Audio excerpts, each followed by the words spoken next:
Kung sino pa yung nandun sa taas, yung pa yung makulit. Hindi ko pwedeng isugal yung daliri ko para lang sa pagja-jacklip na yan. Kasi sa 2 months ko nga, wala naman silang naitulong. Pinunta natin doon, hindi away.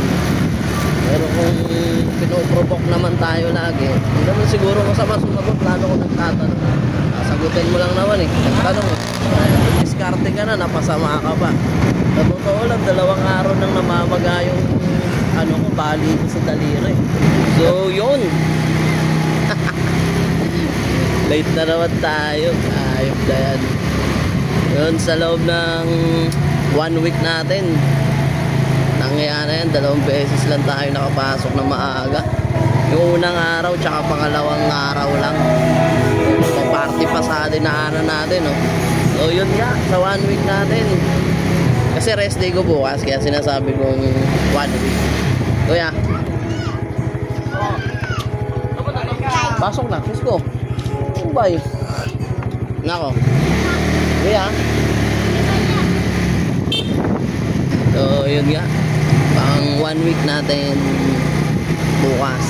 Ngayon pala. Kasi rest day natin bukas. So, 2 beses nga lang tayo nakapasok ng umaga. Lumalabas talaga yung pagiging late ko. Kala ko nagbago na. Hindi mo pala. Late pa rin pala ako.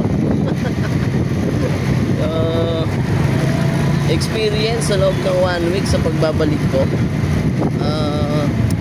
Masasabi ko hindi ganon ka okay. Kasi gaya nga ng sabi ko, wala talaga, meron talaga tayong mga makakasamang katrabaho na wala, makulit. Minsan kung sino pa yung nandun sa taas, yung pa yung makulit. Nag-e-effort ka na, tapos hahanapan ka pa ng kung ano ginagawa mo, pero labas naman tayo doon. Hindi natin sila masisisi. Yun yung kanilang pananaw eh. Basta tayo gagawin natin yung part natin. Siguro sa 100% ng pasok ko sa loob ng 1 week ko, sabihin natin mga 80 pa rin naman. Siyempre may trabaho tayo, makakapagtrabaho naman. Hindi lang natin talaga nagagampanan ng po kasi limitado pa rin ng bahagya eh. Yung kamay natin kasi hindi pa ganun okay. So hindi tayo pwedeng sinabi na magja-jacklip ako, iraramp ako sa jacklip, gamit jacklip. Hindi ko gagawin yun. Hindi ko isusugal yung daliri ko. 2 buwan nga ako eh. Tol, ingat tol. Bale, yun nga, nagja-jacklip ako. So, hindi ko gagawin yun na isusugal ko ulit. Baka sa pag-jacklip ko na yun, mapuluyan yung daliri natin. Paano naman, no? Natrabaho ako pero kailangan nilang sila yung mag-provide nung kailangan. Diba? Kasi dapat naman talaga sila talaga dapat yung nagpo-provide nun. Kasi para magampanan ng ayos, diba? Matrabaho ng ayos. Gagawin naman eh. Natrabaho naman. Yun nga lang talaga. Kulang lang talaga sa gamit. Tapos ang pepper yung nakasay.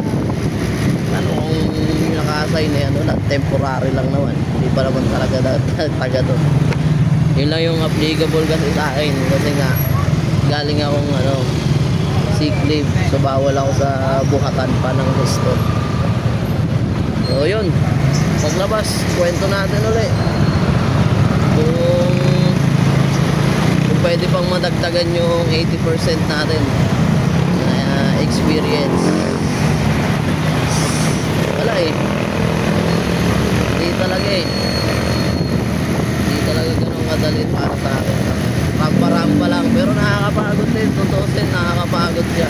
Isipin mo mag-isa ka lang, tapos 30 yung susuportahan mong tao.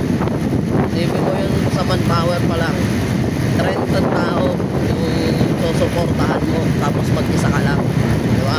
Napakahirap, tapos wala ka pa sariling unit na ginagamit, wala kang sariling equipment para suportahan yung tao. Meron namang second choice, yun nga, jacklip. Hindi naman ako pwede ron.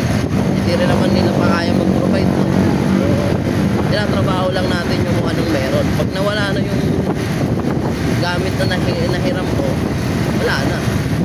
Hindi na natin itutuloy. Bali, magja-jackal tayo, tutulong, pero iisa na rin, no? Mamaya ulit, paglabas, pag-out ko, malay mo, magbago yung sitwasyon, no? Ilang oras kayo, pasok pa ako, late ako eh. So, yun! Ayun, pauwi na tayo. Ganun pa rin na nangyari. 1 week. Kaya nga nang sinabi ko kanina bago ako pumasok. So, yun. Wala pa rin pinagbago. Saklap pa nga, nasabihan pa nga tayo ng ano eh. Tawag dito. Palakad-lakad lang daw tayo. Palakad-lakad. Bakit hindi tayo maglalakad? Wala na tayong unit. No? Wala kasi tayong unit. So, hindi tayo pwede mag-jacklip. Pinipilit kasi nila na mag-jacklip ako. Hindi na ako pwede mag-jacklip. Di ba? Hindi ko pwedeng isugal yung daliri ko para lang sa pagja-jacklip na yan. Kasi sa 2 months ko nga, wala naman silang naitulong eh. Tapos gusto nila mag-jacklip ako. Ay ako, ewan ko ba kanina. Sagot ko na naman sa isa. Wala eh. Hindi kasi yung pananaw niya eh. Kasi, ay, ewan talaga naman. Ewan mo, 1 week ko. 1 week pa lang ako. Ganto na agad. Gala na. Nakapag-galaga na ako. Masyado nung ano. Last few months. Yun. Wala. Nakakapagod din talaga na pinsan. Pero wala. Ang tayo gagawa. Di naman tayo nag-aaral. Hindi nag-aaral. Tamad tayo. Kaya hindi tayo makakabili ng papasukan natin. Pero kahit ganun lang, tuloy-tuloy pa rin. Trabaho pa rin. Kailangan pa rin unahin yung trabaho. Trabaho yung pinunta natin doon. Hindi away. Pero kung pinoprovoke naman tayo lagi, hindi naman siguro masama sumagot lalo kung nagtatanong. Sagutin mo lang naman eh. Nagtanong eh. Eh wala. Nangyayari. Ngayong kwento kasi parang ang pangit. Pangit.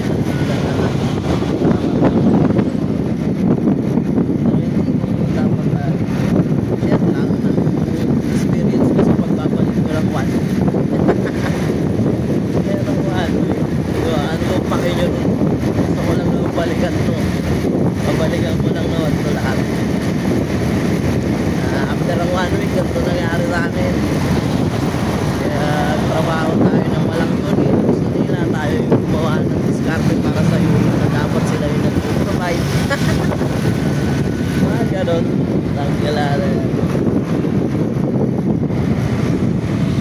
Isipin mo, tatrabaho ka, ikaw mag-provide ng unit para tumakbo yung production. Diba?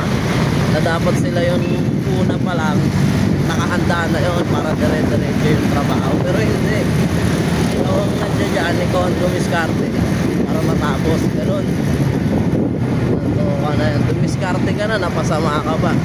Sa totoo lang, 2 araw nang namamaga yung bali ko sa daliri. Pero di ako nagreklamo. Nga lang, nasabihan pa rin tayo na malakad-lakad daw tayo.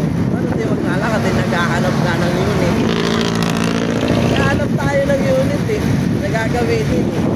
Maghihirap tayo sa kapwa natin na trabaho na meron din naman ginagawang trabaho, di ba? Ewan ko ba dyan sa mga tayo dyan. Nakapwesto na lahat-lahat sa ganong posisyon. Ay, so scared ako. Ayoko na magsalita. Hanggang doon na lang. Walang kwenta yung 1 week ko. So, bahala ka na dyan. Doon lang. Peace out na.